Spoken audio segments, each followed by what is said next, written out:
BNP যখন ক্ষমতায় ছিল, আপনারা যখন ভোট দিয়ে আমাকে নির্বাচিত করেছিলেন, এই এলাকায় তখন আমরা স্কুল, কলেজ, মসজিদ, মাদ্রাসা, রাস্তাঘাট সহ অনেক উন্নয়ন কাজ করেছি। পরবর্তী সময় যারা ক্ষমতায় এসেছে তারা তেমন একটা উল্লেখযোগ্য কোনো উন্নয়ন করে নাই। এই এলাকার সম্পদ তারা লুণ্ঠন করেছে, ঘুষ দুর্নীতির মাধ্যমে, চাঁদাবাজির মাধ্যমে তাদের ভাগ্যের পরিবর্তন করেছে। আমরা বলেছি ফতুল্লা থানা একটা শিল্প সমৃদ্ধ থানা। এই থানাকে যদি ইউনিয়ন পরিষদের অন্তর্ভুক্ত রাখা হয়, যতই দাবি দেওয়া করি না কেন, যত প্রতিশ্রুতি আমরা দেই না কেন, জনগণের কাঙ্ক্ষিত উন্নয়ন জনগণ পাবে না। সেই জন্য অবিলম্বে প্রয়োজন আমরা বলেছি প্রথমত যে এই ফতুল্লা থানাকে পৌরসভা করতে হবে, অতঃপর আমরা বলেছি নারায়ণগঞ্জ সিটি কর্পোরেশনের অন্তর্ভুক্ত করতে হবে। কিন্তু আমাদের সেই দাবি, আমাদের কথা কোন কর্ণপাত করে নাই স্বৈরাচারী সরকারের গডফাদার। তার চিন্তাই ছিল কি করে তার নেতৃত্বকে ইস্টাবলিশ করে রাখবে, কি করে চোর সৃষ্টি করে ইউনিয়ন পরিষদের অর্থ সম্পদ লুণ্ঠন করে খাবে, এটাই ছিল তার মুখ্য লক্ষ্য। সেই কারণে সেদিন সে সিটি কর্পোরেশনের আওতায় নেওয়ার জন্য যে আমাদের সংগ্রাম ছিল, আমাদের যে প্রস্তাব ছিল, সেই প্রস্তাবকে প্রত্যাখ্যান করিয়ে দিয়েছে। এখন আপনাদের সামনে আমি বলতে চাই, সবচেয়ে বড় সমস্যা কুতুবপুরে জলাবদ্ধতা। এটা কে না জানে? প্রতি বছর এখানকার মানুষ কি দুর্ভোগের মধ্যে থাকে সবাই আমরা জানি। স্বৈরাচারের গডফাদার অনেক বক্তব্য বিবৃতি দিয়েছে এই জলাবদ্ধতা দূর করার জন্য হাজার হাজার কোটি টাকা নাকি সরকার থেকে অনুদান এনেছে। কোথায় সেই হাজার হাজার কোটি টাকা? জলাবদ্ধতা তো এখনো নিরসন হয় নাই। তাহলে বুঝতে হবে, যদি হাজার হাজার কোটি টাকা সরকার থেকে এনে থাকে, সেই টাকাগুলো শুধু মেরে খেয়েছে, চুরিবাটপাড়ি করে খেয়েছে, কাজে লাগায় নাই। আজকে আপনাদের এখান থেকে দাবি করা হয়েছে আমার কাছে এই জলাবদ্ধতা নিরসন করার জন্য। রাস্তাঘাটের উন্নয়ন হয় না এখানে, রাস্তাঘাটের উন্নয়ন এটা দেওয়া প্রয়োজন। কালভার্ট ব্রিজ যেখানে যা দরকার তা করা প্রয়োজন আমি বিশ্বাস করি। আমি যদি আজকে প্রতিশ্রুতি দিয়ে যাই যে আপনারা যদি আমাকে এমপি বানান তাহলে এগুলো করে দেব, সেই প্রতিশ্রুতি মিথ্যা হবে। এই মিথ্যা প্রতিশ্রুতি আপনাদের কাছে দিতে চাই না। একটি দাবি আমাদের যদি বাস্তবায়িত হয়ে যায়, আমার আর কোনোদিন প্রতিশ্রুতি দিতে হবে না, অন্যদের কোনো প্রতিশ্রুতি দিতে হবে না। এই ফতুল্লা থানাকে যদি আমরা নারায়ণগঞ্জ সিটি কর্পোরেশনের অন্তর্ভুক্ত করতে পারি, রাতারাতি ফতুল্লা থানার চেহারার পরিবর্তন হয়ে যাবে। যেমন চেহারার পরিবর্তন হয়ে গেছে সিদ্ধিরগঞ্জ থানার, যেমন চেহারার পরিবর্তন হয়ে গেছে বন্দর থানার, এই জন্য যে সেগুলা নারায়ণগঞ্জের সাথে সম্পৃক্ত হয়েছে। কাজে এই বাস্তবতাটাকে আপনাদের সামনে বলে যাচ্ছি। একটি দাবি শুধু আমাদের, এই দাবি যদি বাস্তবায়িত হয় সকল সমস্যার সমাধান ইনশাআল্লাহ আমরা পাবো, এই কথা বলতে পারি। আমি ইতিমধ্যে সরকারের কাছে দাবি দিয়েছি, নারায়ণগঞ্জ জেলা প্রশাসক, উপজেলা নির্বাহী কর্মকর্তা সবার সাথে কথা বলেছি। তারা প্রতিশ্রুতি দিয়েছে অবিলম্বে এই ফতুল্লাকে সিটি কর্পোরেশন অন্তর্ভুক্ত করার জন্য তারা সমস্ত ব্যবস্থা গ্রহণ করবে। আগামী কয়েকদিনের মধ্যে সিটি কর্পোরেশনের কর্মকর্তারা আমার সাথে বৈঠকে বসবেন, আমি তাদের সাথে কথা বলবো, তাদেরকে দিয়েও তড়িৎ এই ব্যবস্থা গ্রহণ করার জন্য আমরা চেষ্টা করব। আমরা এই এলাকার উন্নয়নে সবচেয়ে গুরুত্ব দিব কোন কাজে সেটা আমি বলি। আমাদের প্রত্যেককে যদি জিজ্ঞেস করি আপনার সবচেয়ে মূল্যবান সম্পদ কি, আপনারা অনেকে বলবেন আমার বাড়ি, আমার গাড়ি, আমার জমি, আমার ব্যাংক ব্যালেন্স, আমার ব্যবসা বাণিজ্য। আমি বলবো সবগুলা ভুল, সব উত্তর ভুল। আমাদের সবচেয়ে মূল্যবান সম্পদ হলো আমাদের সন্তান। স্বৈরাচারী সরকার থাকা অবস্থায় এই এলাকায় মাদকের ছড়াছড়ি, এই এলাকায় অস্ত্রবাদের ছড়াছড়ি, এই এলাকার মধ্যে কিছু গ্যাং তৈরি করে আমাদের সন্তানগুলাকে নষ্ট করে দিয়েছে।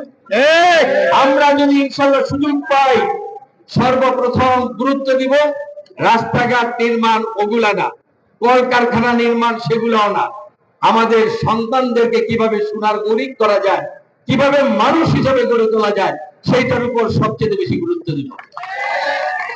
সৎ মানুষ, ভালো মানুষের বড় অভাব দেশে। যতদিন পর্যন্ত ভালো মানুষ এবং সৎ মানুষ আমরা তৈরি করতে না পারবো ততদিন পর্যন্ত দেশকে ভালো করা যাবে না।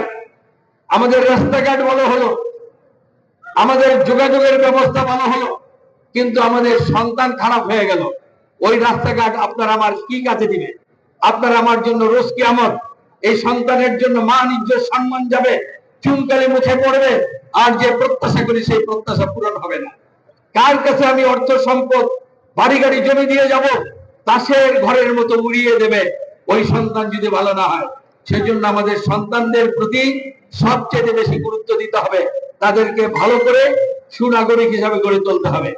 আরেকটি গুরুত্ব আমরা যদি সেবা করার সুযোগ পাই, সমাজের সর্বস্তরে ভালো মানুষ যারা, তাদের কদর বৃদ্ধি করতে হবে, সম্মান বৃদ্ধি করতে হবে। স্কুলের শিক্ষক, মাদ্রাসা কলেজের শিক্ষক, মসজিদের ইমাম, মুয়াজ্জিন, সাধারণ ব্যবসা করে সৎ জীবন যাপন করে, তাদেরকে সম্মান বৃদ্ধি করতে হবে, তাদেরকে বেশি বেশি মর্যাদা দিতে হবে।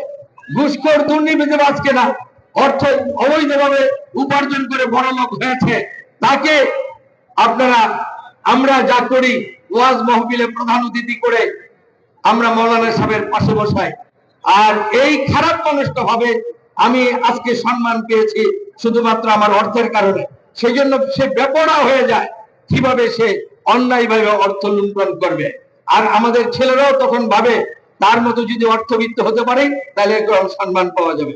আর যখন আমরা সাধারণ একটা মানুষ সৎ জীবন যাপন করে তাকে যদি আমরা সম্মান দেই, আমাদের ছেলেরা ভাববে যদি আমি ভালো মানুষ হতে পারি, সৎ মানুষ হতে পারি, তাহলে আগামী দিন এই সম্মানের চেয়ারে আমি বসতে পারবো।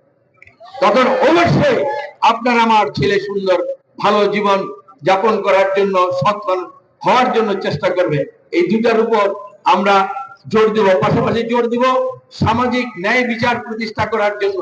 এখন অনেকের শক্তি আছে, বাহুবল আছে, সেজন্য অনেক অন্যায় অপরাধ করে পার পেয়ে যায়, আর দিন দিন অন্যায় অপরাধ বাড়িয়ে দেয়। যে অসহায়, যার কোনো সঙ্গতি নাই, সেই মানুষটা দিন দিন নির্যাতিত হয়। আমরা জোর দিব যাতে এই সাধারণ মানুষগুলো ন্যায় বিচার পায়। গ্রামে যারা বিচার করার মতো ভালো সাব্যস্ত মানুষ, সৎ মানুষ, তাদেরকে দিয়ে আমরা পাড়ায় পাড়ায়, গ্রামে গ্রামে, মহল্লায় মহল্লায় আমরা বিচার কমিটি করে দিয়ে তাদের পিছনে থেকে আমরা তাদেরকে শক্তি যোগাবো যাতে তারা ন্যায় বিচার প্রতিষ্ঠা করে, সমাজ যাতে ভালো হয়। আমরা চেষ্টা করব মাদককে সম্পূর্ণভাবে নির্মূল করে দিতে, মাদক যেন না থাকে। মাদক আমাদের সমাজ, আমাদের দেশ, আমাদের সন্তানদেরকে কুড়ে কুড়ে খাচ্ছে, এই অবস্থা থেকে আমাদের উত্তরণ ঘটাতে হবে। মাদক থাকতে পারবে না। এই কুতুবপুরে আমি যখন 2001 সালে এমপি হয়ে আসি, সবার একটি অভিযান ছিল মাদক আর মাদক। এই মাদক নির্মূল করার জন্য আমার দলের নেতা কর্মীকে আমি ছাড় দেই নাই।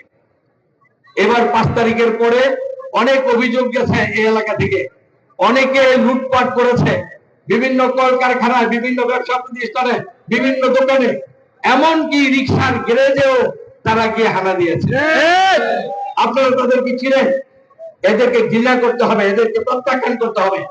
তারা যে দলেরই হোক না কেন, যত বড় শক্তিশালী হোক না কেন, তারা চোর, বাটপার, তারা টাউট, তাদেরকে সমাজ থেকে সমাজচ্যুত করতে হবে, তাদের প্রতি ঘৃণা ছড়াতে হবে, তাদেরকে শাস্তির আওতায় আনতে হবে। আমি কথা দিচ্ছি আপনাদের কাছে, এই এলাকায় আমার দলকে গঠন করার জন্য আমি ভালো মানুষ যারা, তাদেরকে দিয়ে সংগঠন করাবো। যারা অপকর্মে জড়িত হবে তাদেরকে এই দল থেকে বহিষ্কার করতে হবে, বহিষ্কার করতে। কারণ আমরা চাই সাধারণ মানুষের কল্যাণে যারা কাজ করবে, যারা ন্যায় বিচার প্রতিষ্ঠা করবে, সৎভাবে জীবন যাপন করবে, মানুষের সুখ দুঃখের সাথী হবে, তারাই একমাত্র আমার সঙ্গী সাথী হতে পারবে। অন্যদেরকে আমার কাছে আসতে দিব না আমি, ইনশাআল্লাহ। আমি আরো একটি প্রতিশ্রুতি দিতে চাই, যতদিন পর্যন্ত আমি বেঁচে আছি এবং বিভিন্ন পর্যায়ের দায়িত্বে আছি, আমার কার্যক্রমের কারণে যেন নারায়ণগঞ্জের কোনো মানুষ কোনো জায়গায় গিয়ে লজ্জিত না হয়, সেই চিন্তা রেখে আমি সবসময় যথাযথভাবে আমার দায়িত্ব পালন করবো, ইনশাআল্লাহ। নারায়ণগঞ্জে গডফাদার ছিল, সন্ত্রাসী চাঁদাবাজ ছিল, অস্ত্রবাদ ছিল, যার কারণে নারায়ণগঞ্জের অনেক দুর্নাম হয়েছে। আমাদের সন্তানরা আমরা বিভিন্ন জায়গায় গিয়ে মুখ দেখাতে পারি না, মাথা উঁচু করে দাঁড়িয়ে কথা বলতে পারি না। আমি কথা দিচ্ছি ইনশাআল্লাহ আগামী দিন পরিবর্তন আসলে নারায়ণগঞ্জের মানুষ যাতে মাথা উঁচু করে দাঁড়িয়ে সম্মানের সাথে সারা দেশে পরিচয় দিতে পারে, এমন একটা নারায়ণগঞ্জ ইনশাআল্লাহ আমরা প্রতিষ্ঠা করব, যেখানে মানুষের মর্যাদা থাকবে, যেখানে মানুষ সম্মান নিয়ে বসবাস করতে পারবে, যেখানে শান্তিতে বসবাস করতে পারবে, যেখানে আইনের শাসন থাকবে, সেরকম একটা নারায়ণগঞ্জ, বাসযোগ্য নারায়ণগঞ্জ আমরা গড়ে তুলতে চাই ইনশাআল্লাহ আগামী দিন। আমি আরো দু একটি কথা বলে আপনাকে শেষ করব। আমাদের এখন সবচেয়ে বড় প্রয়োজন হবে আমাদের দল না, শুধু নারায়ণগঞ্জের যত রাজনৈতিক দল আছে সকল রাজনৈতিক দলকে ভালো মানুষ দিয়ে সংগঠন করতে হবে এবং ভালো মানুষের নেতৃত্ব প্রতিষ্ঠা করতে হবে। কারণ রাজনৈতিক দলগুলাই একটা এলাকার সবচেয়ে বেশি উল্লেখযোগ্য ভূমিকা পালন করে। এছাড়াও নারায়ণগঞ্জে রয়েছে ব্যবসায়ী প্রতিষ্ঠান এবং রয়েছে সাংবাদিকদের প্রতিষ্ঠান, রয়েছে কালচারাল প্রতিষ্ঠান, ক্রীড়াবিদদের জন্য ক্রীড়া প্রতিষ্ঠান। এই সকল প্রতিষ্ঠানগুলোকে আমরা যখন ভালো করতে পারবো, যোগ্য নেতৃত্ব আমরা বসাতে পারবো এবং গণতান্ত্রিক ধারা প্রতিষ্ঠা করতে পারবো, তখন নারায়ণগঞ্জ জেগে উঠবে, নারায়ণগঞ্জ সুন্দর হয়ে যাবে। নারায়ণগঞ্জের যারা প্রজন্ম আগামী দিনে, সেই প্রজন্ম সুন্দর একটা নারায়ণগঞ্জ পাবে। এই সুন্দর নারায়ণগঞ্জ আমাদেরকে উপহার দিতে হবে।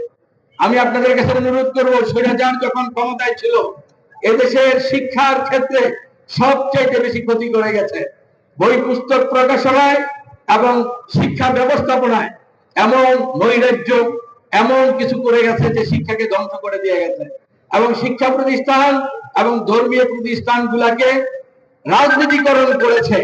সমস্ত জায়গায় দলের অযোগ্য ব্যক্তিদেরকে দিয়ে, খারাপ মানুষকে দিয়ে নেতৃত্ব দিয়েছে। আমরা বলতে চাই, কোন ধর্মীয় প্রতিষ্ঠান এবং কোন শিক্ষা প্রতিষ্ঠান যেন রাজনীতিবিদদের কবলে না যেতে পারে, রাজনীতিকরণ করা না হয়।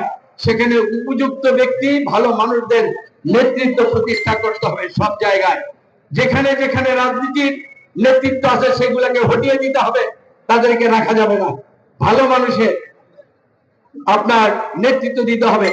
মসজিদে একজনও যায় না, নামাজ পড়ে না, তাদেরকে যদি মসজিদ কমিটির নেতা বানিয়ে দেয়, সেই মসজিদ কি ভালোভাবে চলতে পারে? যারা ইমানদার পরহেজগার নামাজ পড়ে তাদেরকে দিয়ে মসজিদ কমিটি করা যায়। যারা শিক্ষিত, শিক্ষা বোঝে, তাদেরকে দিয়ে স্কুল কলেজ মাদ্রাসার নেতৃত্ব দিতে হবে, তারা নেতৃত্ব করবে। আর চোরের দল সকল প্রতিষ্ঠানগুলোর মধ্যে তাদের দলের মানুষ দিয়ে লুটপাট করেছে, চুরি করে, বাটপারি করে অর্থ বিদেশে পাচার করেছে। এগুলা বাদ দিতে হবে, এদেরকে বিদায় করতে হবে। যারা এই কাজে ছিল তাদেরকে অবশ্যই বিদায় করতে হবে। আমরা এই কুতুবপুর ইউনিয়ন নারায়ণগঞ্জ জেলার মধ্যে সবচাইতে বড় ইউনিয়ন, ভোটার সংখ্যাও বেশি, জনসংখ্যাও বেশি। আমরা আগামীতে ইনশাল্লাহ রাজনৈতিক ক্ষেত্র, উন্নয়নের ক্ষেত্র এই কুতুবপুর ইউনিয়নকে সবচেয়ে বেশি গুরুত্ব দিব ইনশাল্লাহ। এই এলাকার মানুষের যা চাহিদা, এই চাহিদা জেনে এই চাহিদাগুলো পূরণ করার জন্য আমরা চেষ্টা করব। পরিশেষে আরো একটি কথা বলতে চাই, স্বৈরাচারের দোসর যারা ছিল, ফ্যাসিস্ট সরকারের সাথে যারা কাজ করেছে হাত মিলিয়ে, তাদেরকে কোনো অবস্থায় সমাজে কোন জায়গায় ঠাঁই দেওয়া যাবে না। আমার দলের নেতৃবৃন্দ যারা আছেন তাদেরকে ব্যর্থহীন ভাষায় বলতে চাই, আপনারা যদি আপনাদের আত্মীয় স্বজন কিংবা পাড়া প্রতিবেশী কিংবা কোন ঘুষ উৎকুচ পেয়ে তাদেরকে যদি আপনাদের সাথে নেন, তাহলে আপনাদেরকে রেহাই করা হবে না, আপনাদেরকে ছাড়া হবে না। কারণ তারা অন্যায় করেছে, অপরাধ করেছে, এই অন্যায় অপরাধের শাস্তি পেতে হবে। আজও পর্যন্ত অন্যায় করে তারা অনুসূচনা করে নাই, মানুষের কাছে ক্ষমা চায় নাই এবং স্বৈরাচারী সরকার শেখ হাসিনা বসে ষড়যন্ত্র করছে। তারা সবাই জানে শেখ হাসিনা শুধু নিজে শেষ হয় নাই, নিজের পরিবার শেষ হয় নাই, নিজের বাপ মাকে শেষ করে নাই, শেষ করে গেছে বাংলাদেশকে, শেষ করে গেছে আওয়ামী লীগকে, শেষ করে গেছে আওয়ামী লীগের নেতা কর্মী। আজকে যদি শেখ হাসিনা আবার প্ররোচনায় তারা কেউ কাজ করে, আগামী দিন তাদের কি হবে ভেবে দেখতে হবে, তাদের ভেবে দেখা দরকার। আমার মনে হয় এত বোকামি করা ঠিক হবে না। এই বাংলাদেশের মাটিতে শেখ পরিবারের আর কোনোদিন রাজনীতি করার সুযোগ নেই। কারণ এই দেশের সম্পদ চুরি করেছে, লুট করেছে।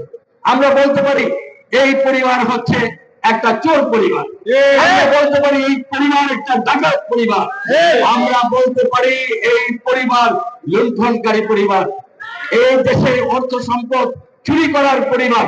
এই পরিবার কিভাবে আবার বাংলাদেশে আসবে রাজনীতি করতে? এই সরকারের সাথে যারা ছিল নারায়ণগঞ্জ সহ সারা দেশে, তারাও চুরি করেছে, তাদেরকে নেতা বলা যাবে না, তাদেরকে চোর বলতে হবে, চোরকে চোর বলতে হবে। তাদের সাথে সম্পর্ক জনগণের হবে চোর আর ভালো মানুষের। এই চোরের আর নারায়ণগঞ্জে কোনোদিন দাঁড়াতে পারে না। ষড়যন্ত্র করছে তারা, কি জন্য? তাদের গ্লানি, জনগণ তাদেরকে তাড়িয়ে দিয়েছে, জনগণ তাদের বিরুদ্ধে আন্দোলন করেছে, সেই কারণে ক্ষোভে এই জনগণের বিরুদ্ধে এখন তারা কাজ করছে। এই কথাটা মনে রাখতে হবে বাংলাদেশের মানুষকে। এবং আওয়ামী লীগের ভাই এবং বন্ধু যারা আছে, নিজেদেরকে ভালো বলেন, তাদেরকে বলি, আপনারা তো এখন অনুশোচনা করেন না, অনুতাপ করেন না, এখনো তো জনগণের কাছে ক্ষমা চান না যে আমাদের যারা অন্যায় করেছে তাদের সাথে আমরা ছিলাম না, কিন্তু তারা যে কাজ করেছে, অন্যায় করেছে, এই অন্যায়ের বিরুদ্ধে সেদিন বলতে পারি নাই, আজকে বলছি, এবং জনগণের কাছে সেই জন্য ক্ষমা চাই। এই কথা বলেন না কেন?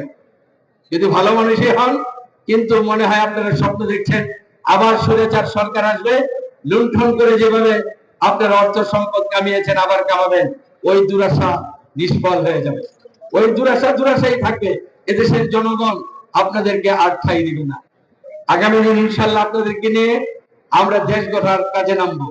দেশের কল্যাণে, দেশের মানুষের কল্যাণে আমাদের নেতা তারেক রহমান আমাদেরকে নির্দেশ দিয়েছেন কাজ করার জন্য, মানুষের সুখ দুঃখের সাথী হওয়ার জন্য, দেশের কল্যাণে কাজ করার জন্য।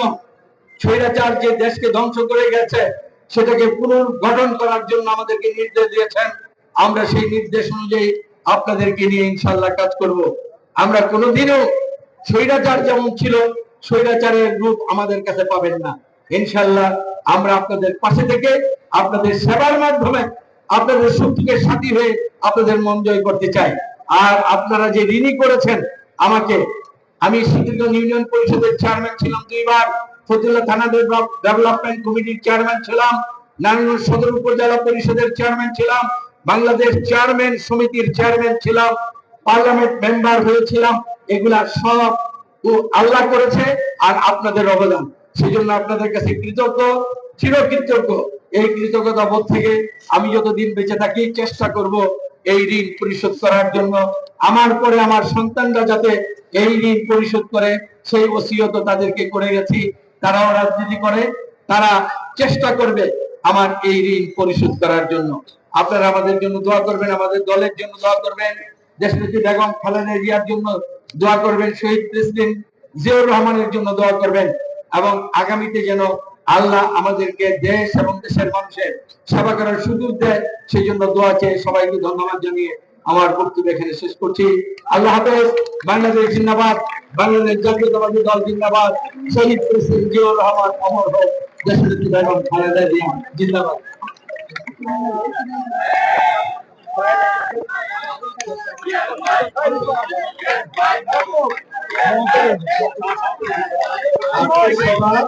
সমাপ্তি ঘোষণা করলাম।